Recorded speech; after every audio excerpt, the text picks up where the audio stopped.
Hello and welcome to another story time with Mrs. Arnold. Today we are going to read Ninja Red Riding Hood. I bet some of you have been excited to hear this one.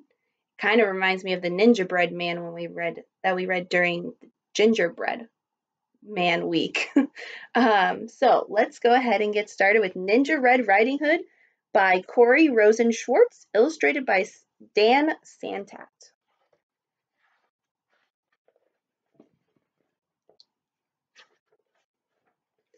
Once upon a ninja-filled time, a wolf couldn't catch any prey. He kept getting licked by the dinner he picked and was growing more ticked by the day. So if you notice, the wolf is not very good at catching his food. His belly was aching for bacon. "I'm wasting away," he complained. To huff and to puff was no longer enough, so he snuck into school to be trained. He practiced his katas for hours and mastered the whirlwind and wheel. He jackknifed and flipped as at last felt equipped to once again catch a good meal. So he went to school to learn karate, to try to be a better wolf, I guess. He's just trying to catch more food. Drooling with anticipation, he set off in search of some meat. While deep in the wood, he met Red Riding Hood. "I'm bringing my grandma a treat." The wolf licked his chops when he saw her and hastily thought up a plan. "There are blossoms that way. You can pick a bouquet to give to your little old gran." Then the wolf took a shortcut to Grandma's, where he thought that he'd find her in bed. But Granny was gone, so he put her robe on and eagerly waited for Red. Soon after, he heard someone knocking. He called out, "My dear, come on in. Oh, don't you look good in your lovely red hood, but a shame that you've gotten so thin." Little Red took a look at her granny and said, "What on earth did you do?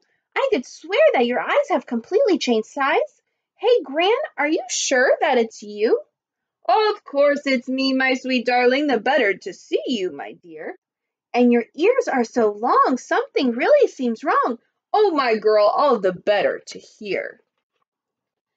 "And those biceps, my gosh, they look massive, and your triceps and delts are immense." "The better for hugging," her grandma said, shrugging.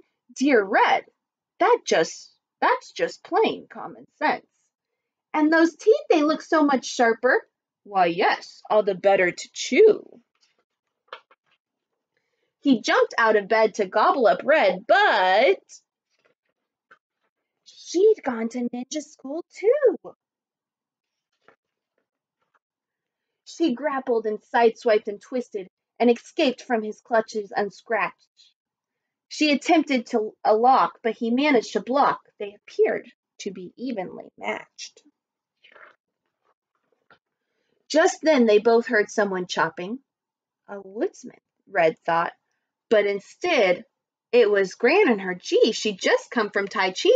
Don't you dare harm a hair on her head. The wolf took a swing at that instant, but Red deftly dodged the attack. She got a good grip, threw him over her hip, and the wolf wound up flat on his back.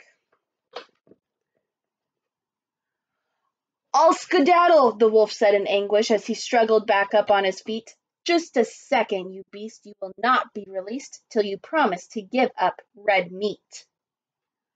Though his tummy still rumbled with hunger, the wolf faced his rival and vowed, "Ninja Red, you have won. My meat days are done." "Oh, Red Chan," said Gran, "I'm so proud." Then Red and the wolf bowed politely, and Gran gave him half her peach pie. The wolf was a mess. He'd had way too much stress. "I guess I'll give yoga a try." He enrolled at the Downward Dog Center, where his tension began to decrease. He struggled with yogis, said no to meat hoagies, and felt at last truly at peace. The end. I hope you enjoyed our story today about Ninja Red Riding Hood.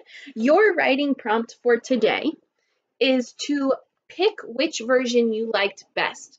So in your writing today, you're going to say my favorite was, and tell me which one your favorite was and why. So my favorite was blank because blank, okay?